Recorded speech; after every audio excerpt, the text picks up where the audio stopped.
কেন্দ্রীয় সংসদের স্থানীয় সরকার বিষয়ক সম্পাদক, সাবেক এমপি আলহাজ অধ্যক্ষ সৌরভউদ্দিন, আমাদের মাঝে আরো উপস্থিত আছেন বাংলাদেশ জাতীয়তাবাদী দল কুষ্টিয়া জেলা শাখার সংগ্রামী আহ্বায়ক জননেতা বদরুদ্দিন আহমেদ, উপস্থিত বাংলাদেশ জাতীয়তাবাদী দল এবং অঙ্গ সহযোগী সংগঠনের নেতৃবৃন্দ এবং এই 3 নম্বর ওয়ার্ডের জনতার একাংশ, আসসালামু আলাইকুম ওয়া রাহমাতুল্লাহ।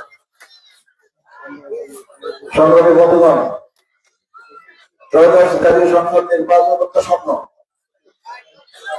আর মাত্র 2 দিন বাকি আছে। কিন্তু এই নির্বাচনী প্রচারণার আজকে শেষ দিন এবং সম্ভবত আমাদের আজকে এটা শেষ সমাবেশ। বিগত 22 তারিখে আনুষ্ঠানিক প্রচারণা শুরু হওয়ার পর থেকে আমরা এই পৌরসভা এবং কুষ্টিয়া সদর উপজেলার বিভিন্ন পাড়া মহল্লায় আমরা শুনেছি, আমরা দেখেছি মানুষের মনের আকুতি। বিগত 3 নির্বাচনে এদেশের মানুষ ভোট দিতে পারেনি, তাই মানুষের আশা আকাঙ্ক্ষা এই 12 তারিখে তারা সবাই ভোট কেন্দ্রে যাবে এবং তারা ধানের শীষে ভোট দেবে ইনশাআল্লাহ।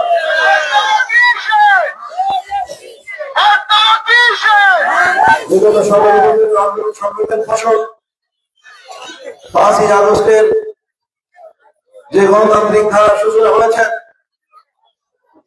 তারই ধারাবাহিকতায় এই 12ই ফেব্রুয়ারি এই বাংলাদেশে একটা সুন্দর সুষ্ঠু নির্বাচন হতে চলেছে। আজকে এই ধানের শীষ শুধু বাংলাদেশ জাতীয়তাবাদী দলের মার্কা নয়, ধানের শীষ আজ পরিণত হয়েছে এদেশের স্বাধীনতা, সার্বভৌমত্ব, ঐক্য, সংহতি এবং অখণ্ডতার প্রতীক।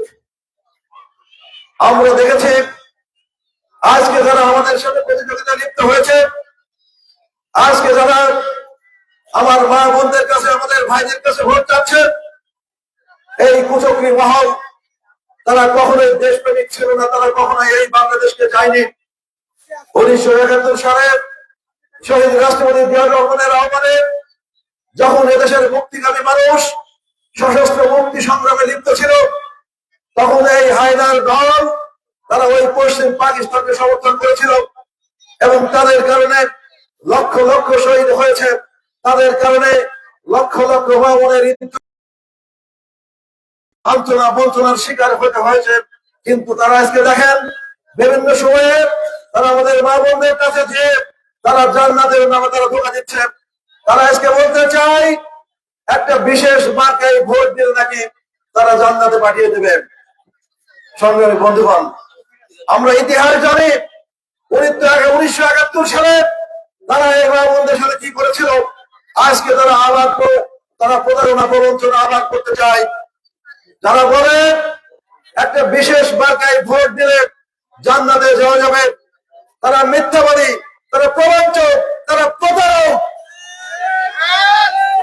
কারণ আমরা জানি জান্নাতের মালিক আল্লাহ, দুনিয়ার মালিক আল্লাহ এবং জান্নাতের পাহাড়ের মালিক আল্লাহ। যারা এই সমস্ত কথা বলে তারা মিথ্যাবাদী এবং এই মিথ্যা কথা প্রতারণা শুরু করেছে 1971 সাল থেকে। তাই আমার মা বোনদেরকে বলতে চাই, আপনারা ওই মিথ্যাবাদী প্রতারক, এই ভণ্ডদের কথায় আপনারা কান দিবেন না। কারণ আমরা মুসলমান, আমরা জানি বেহেশতে যেতে হলে প্রথমে ঈমান এবং আমল ঠিক করতে হবে, তারপর ইবাদত করতে হবে, নামাজ পড়তে হবে এবং এর ফলে আল্লাহ রাব্বুল আলামিন পরকালে আমাদেরকে ক্ষমা করবেন এবং জান্নাতে পাঠাবেন। তাই আপনারা এই ভণ্ড প্রতারকদের আপনারা বিশ্বাস করবেন না। আগামী 12 তারিখে স্বাধীনতার, সার্বভৌমত্বের প্রতীক, উন্নয়নের প্রতীক, নারী মুক্তির প্রতীক ধানের শীষে আপনারা ভোট দেবেন ইনশাআল্লাহ।